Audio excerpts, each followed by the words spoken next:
All right, here we have lesson 3 on solving systems using elimination. Remember, so far we've done graphing and we've done substitution. Now we have the third method called elimination. This really works out to be something kind of simple, but it can get a little bit tricky, okay? So pay attention pretty well throughout this whole lesson. Make sure you really are following along with what's going on. First, we want to just look at these two systems here. We're going to solve the following systems by eliminating a variable. That's what this whole thing about elimination means. I'm going to get rid of a variable. The way in which I'm going to get rid of a variable is I'm going to actually combine the two equations together. Okay, so I'm going to take a look at this first system over here where it says eliminate x. Okay, I'm going to add going down, going like this. Okay, and I'm going to come up with a brand new equation. And that brand new equation, when I add everything together, should have eliminated one of the variables, leaving me with just one variable.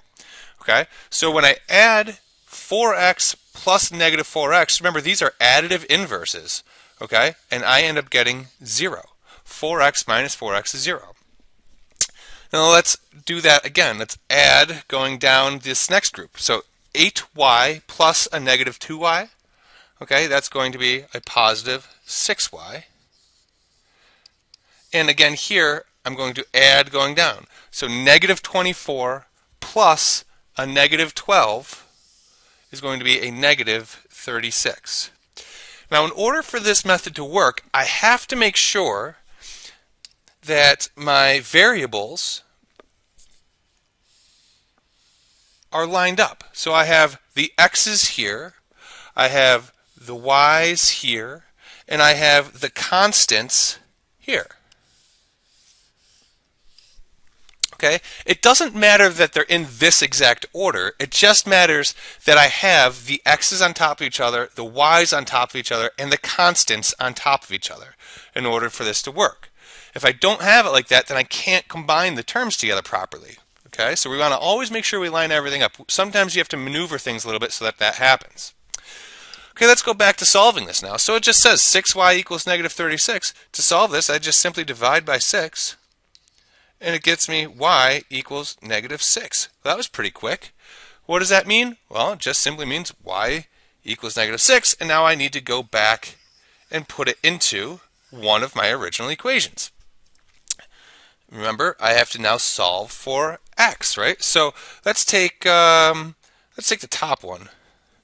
So it says, let's see, 4x plus 8y equals negative 24. Remember, y is negative 6 now, so let's put that in for where y is. So 4x plus 8 times negative 6 equals negative 24. That says 4x plus a negative 48 equals a negative 24. Adding 48 to both sides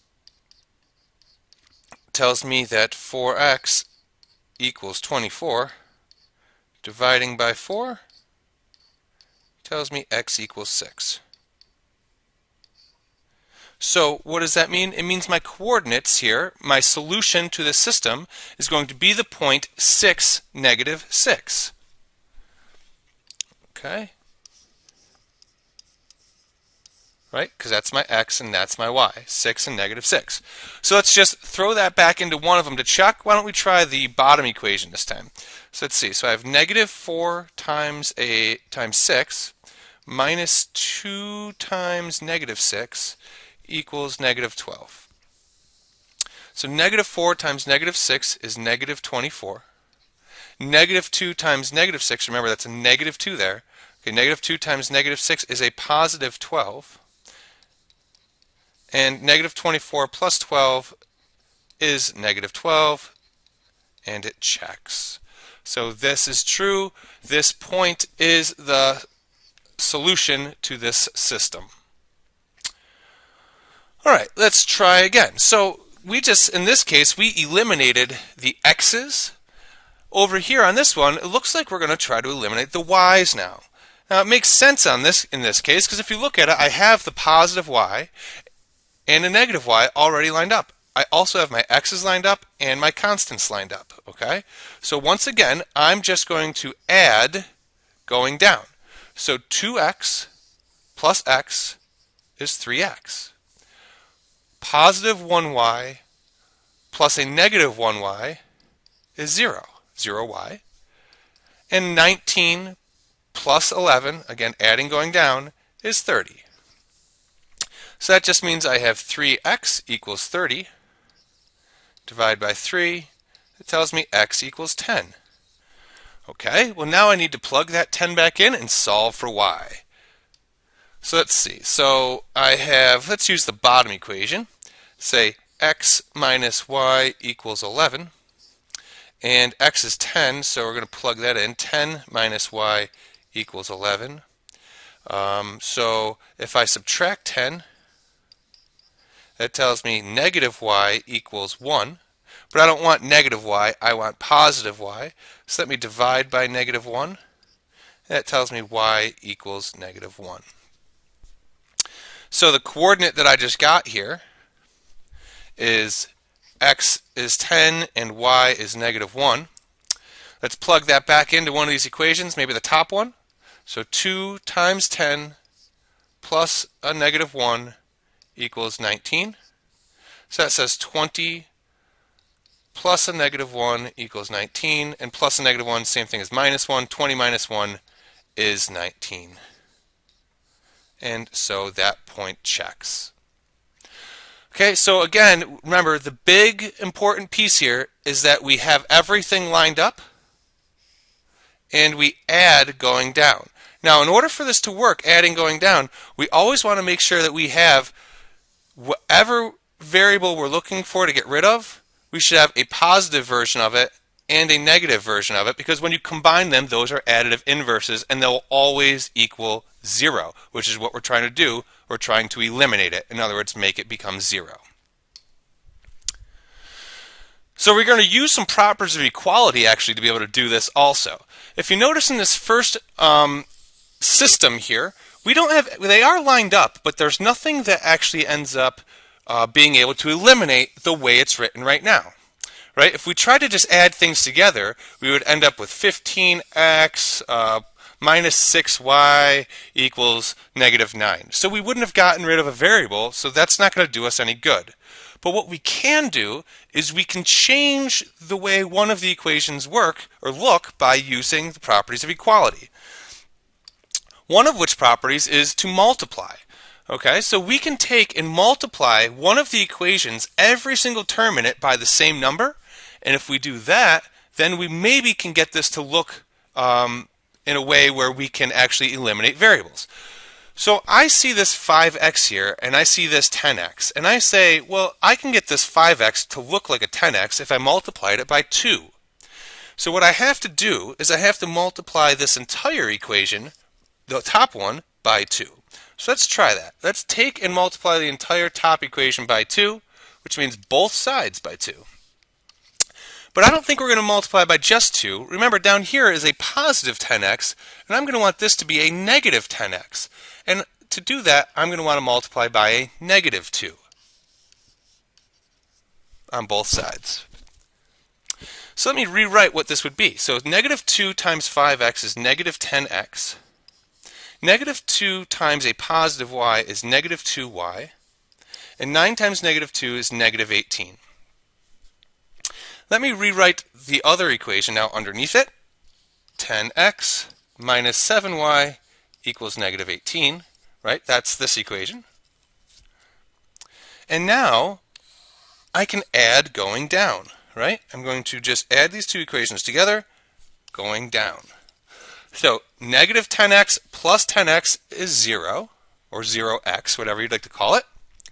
A negative 2y plus a negative 7y, again adding going down, is a negative 9y. And negative 18 plus a negative 18, still adding going down, right? Adding going down, is negative 36. Well, let's solve this for y. Divide both sides by a negative 9. That tells me y equals 4. Okay, so remember now I need to substitute this back into either one of the original equations, okay? So let's go back up here. I'm going to erase this work around this, and I can pick either one of these. Looks like I want to pick the top one. I think that might be the easier one to substitute in for. So let me substitute this y equals 4 into that top equation. So 5x plus y equals 9, but y equals 4, so let me put that in. 5x plus 4 equals 9. Subtract 4 from both sides. 5x equals 5. Divide by 5, and it tells me x equals 1. So my coordinate here should be x equals 1, y equals 4. 1 comma 4. Let's see if that is indeed the solution by plugging it back in and checking. How about 10 times 1 minus 7 times 4 equals negative 18. So 10 minus 28 equals negative 18. And 10 minus 28, that's negative 18, equals negative 18. And it sure does check. So this point, 1 comma 4, is the solution to this system. Let's look at this next one. So it's the same thing, but now can we try to eliminate y? Well, last time we got rid of the x's by multiplying this top equation by 2. If we wanted to get rid of the y's, we would have to multiply this equation at the top by 7, because we want that to be a 7y. So let's multiply this entire thing up here by 7, both sides. So 7 times 5x, we have to distribute, is 35x. 7 times y is plus 7y, equals 9 times 7 is 63. Let me rewrite the other equation. I have not done anything to it. I'm just going to rewrite it the way it is. And it looks like I'm all set. My x's are under each other, my y's are under each other, my constants are under each other. And at this point, I can now just add going down, right? So 35x plus 10x is 45x. 7y plus a negative 7y is 0, exactly what we wanted. And 63 plus a negative 18 is going to be 45. So when I divide by 45 on both sides, I get x equals 1. 45 over 45 is just 1. And that's good because this is the same exact thing, and that's what we got over here. So far, we look like we're on the right track. Let's now plug this 1 in for either of the two equations, maybe the top one. So we have 10 times 1 minus 7y equals negative 18. So 10 minus 7y equals negative 18. Subtracting 10 to both sides tells me negative 7y equals negative 28. Dividing by negative 7 on both sides tells me y equals 4. Negative divided by negative is a positive. And that's fantastic too, because we already knew the y was going to be 4. Let's take this coordinate and plug it into the other equation, not the first one we checked with, but the second one. So let's do the top one and just make sure. So 5 times 1 plus 4 equals 9. So in other words, 5 plus 4 equals 9. 9 equals 9. And again, that checks. And we are good. So it does not actually matter which variable you end up eliminating. You just want to eliminate one of them, whichever one you look and see as the easier choice to eliminate. Alright, well sometimes we're going to need to change both equations to use this elimination method. We'll have to use the properties of equality on both of them. Okay, the easiest way to think about doing this is to, first of all, we're going to eliminate one of the two variables. If we ever have a situation where the variables have different signs already, like in this case I have a minus 2y and a positive 7y, we should attack that one, and that way we don't have to be multiplying by negative numbers at all. So one strategy to use is to always just take whatever the coefficient is of this term and multiply the entire other equation by that number. And then take the coefficient of this term and multiply the entire other equation by that. Okay, so let's see what happens here. We do 7 times a negative 4x, that gives me a negative 28x. And a 7 times a negative 2y gives me a negative 14y. And that equals, let's see, 14 times 7, that's 98. And then the other equation is going to be 2 times this negative 10x, giving me negative 20x. And a 2 times a positive 7y gives me a positive 14y. And that equals 2 times negative 25, which is negative 50. Now again, when I combine these, I add going down, remember? So I have, let's do like this. I have negative 28x plus a negative 20x tells me I have negative 48x. I have a negative 14y plus 14y, which tells me I have 0. Again, those are additive inverses, and that's exactly what we wanted to happen. And then we have 98 plus a negative 50, which tells me 48. Now, dividing both sides by this negative 48 to get x by itself tells me that x equals negative 1. Okay, so now I have to solve for y. I go back to one of the original equations up here. All right, let me erase this stuff so you can see clearly what the originals were. Okay, I'm going to take this negative 1 and stick it in for one of the original equations. How about the first one? So I have negative 4 times negative 1 minus 2y equals 14. Negative 4 times negative 1 is a positive 4 minus 2y equals 14. I'm going to subtract 4 from both sides. Negative 2y now equals 10. And dividing by negative 2 tells me y equals, negative 2 equals negative 5. So my coordinates here work out to be x is negative 1 and y is negative 5. So let's plug those in to check. So if I have negative 4 times a negative 1 minus 2 times a negative 5, that should equal 14. So negative 4 times negative 1 is 4. Negative 2 times negative 5 is positive 10. And it is true that 4 plus 10 is 14, and 14 equals 14, so that checks. Let's try it in the bottom one. So again, I have negative 1 for x, so negative 10 times a negative 1, plus, and I have a negative 5 for y, so plus 7 times negative 5 equals negative 25.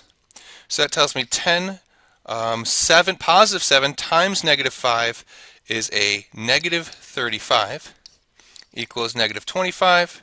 And 10 minus 35 is certainly negative 25, and that certainly does equal negative 25. So this point does check, and it certainly is the solution to both of these equations. Okay, it is the solution to the system. So again, just to recap, what we ended up doing here was we looked for whichever variables had opposite signs. Okay, it may be the case that neither of them do.